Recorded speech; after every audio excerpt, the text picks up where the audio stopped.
Markus pasal 4. Perumpamaan tentang seorang penabur. Pada suatu kali Yesus mulai pula mengajar di tepi danau.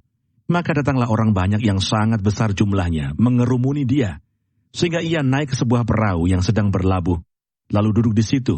Sedangkan semua orang banyak itu di darat, di tepi danau itu. Dan ia mengajarkan banyak hal dalam perumpamaan kepada mereka. Dalam ajarannya itu ia berkata kepada mereka, "Dengarlah, adalah seorang penabur keluar untuk menabur. Pada waktu ia menabur, sebagian benih itu jatuh di pinggir jalan. Lalu datanglah burung dan memakannya sampai habis. Sebagian jatuh di tanah yang berbatu-batu, yang tidak banyak tanahnya. Lalu benih itu pun segera tumbuh karena tanahnya tipis. Tetapi sesudah matahari terbit, layulah ia dan menjadi kering karena tidak berakar. Sebagian lagi jatuh di tengah semak duri. Lalu makin besarlah semak itu dan menghimpitnya sampai mati, sehingga ia tidak berbuah. Dan sebagian jatuh di tanah yang baik. Ia tumbuh dengan suburnya dan berbuah. Hasilnya ada yang 30 kali lipat, ada yang 60 kali lipat, ada yang 100 kali lipat. Dan katanya, siapa yang mempunyai telinga untuk mendengar, hendaklah ia mendengar."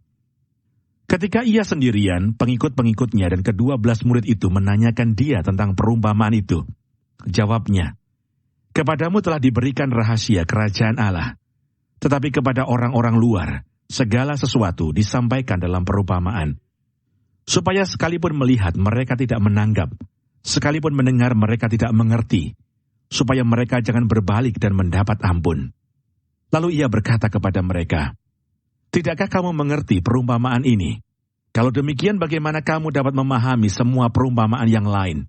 Penabur itu menaburkan firman. Orang-orang yang di pinggir jalan tempat firman itu ditaburkan, ialah mereka yang mendengar firman. Lalu datanglah iblis dan mengambil firman yang baru ditaburkan di dalam mereka. Demikian juga yang ditaburkan di tanah yang berbatu-batu. Ialah orang-orang yang mendengar firman itu dan segera menerimanya dengan gembira. Tetapi mereka tidak berakar dan tahan sebentar saja. Apabila kemudian datang penindasan atau penganiayaan karena firman itu, mereka segera murtad. Dan yang lain ialah yang ditaburkan di tengah semak duri. Itulah yang mendengar firman itu. Lalu kekhawatiran dunia ini dan tipu daya kekayaan, dan keinginan-keinginan akan hal yang lain, masuklah menghimpit firman itu, sehingga tidak berbuah. Dan akhirnya yang ditaburkan di tanah yang baik, ialah orang yang mendengar dan menyambut firman itu lalu berbuah. Ada yang 30 kali lipat, ada yang 60 kali lipat, dan ada yang 100 kali lipat.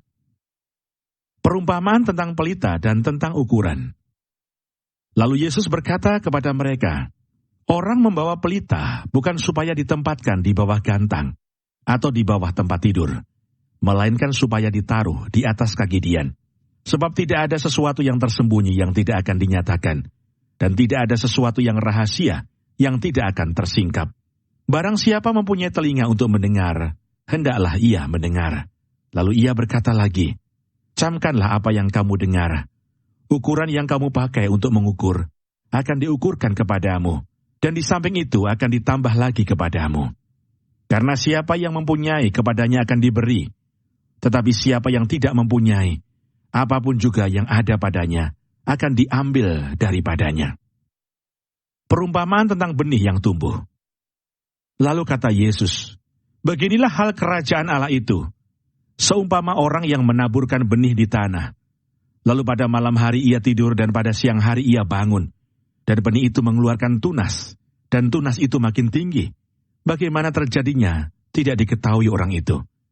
Bumi dengan sendirinya mengeluarkan buah, mula-mula tangkainya, lalu bulirnya, kemudian butir-butir yang penuh isinya dalam bulir itu. Apabila buah itu sudah cukup masak, orang itu segera menyabit, sebab musim menuai sudah tiba." Perumpamaan tentang biji sesawi. Katanya lagi, "Dengan apa hendak kita membandingkan kerajaan Allah itu? Atau dengan perumpamaan manakah hendaknya kita menggambarkannya? Hal kerajaan itu seumpama biji sesawi yang ditaburkan di tanah. Memang biji itu yang paling kecil daripada segala jenis biji yang ada di bumi. Tetapi apabila ia ditaburkan, ia tumbuh dan menjadi lebih besar daripada segala sayuran yang lain, dan mengeluarkan cabang-cabang yang besar, sehingga burung-burung di udara dapat bersarang dalam naungannya. Dalam banyak perumpamaan yang semacam itu, ia memberitakan firman kepada mereka sesuai dengan pengertian mereka. Dan tanpa perumpamaan, ia tidak berkata-kata kepada mereka. Tetapi kepada murid-muridnya, ia menguraikan segala sesuatu secara tersendiri. Angin ribut diredakan. Pada hari itu, waktu hari sudah petang, Yesus berkata kepada mereka, "Marilah kita bertolak ke seberang."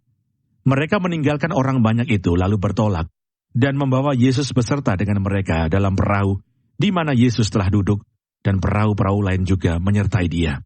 Lalu mengamuklah taufan yang sangat dahsyat, dan ombak menyembur masuk ke dalam perahu, sehingga perahu itu mulai penuh dengan air. Pada waktu itu Yesus sedang tidur, di buritan, di sebuah tilam. Maka murid-muridnya membangunkan dia dan berkata kepadanya, "Guru, engkau tidak peduli kalau kita binasa." Ia pun bangun, menghardik angin itu dan berkata kepada danau itu, "Diam, tenanglah." Lalu angin itu reda, dan danau itu menjadi teduh sekali. Lalu ia berkata kepada mereka, "Mengapa kamu begitu takut? Mengapa kamu tidak percaya?" Mereka menjadi sangat takut dan berkata seorang kepada yang lain, "Siapa gerangan orang ini, sehingga angin dan danau pun taat kepadanya?"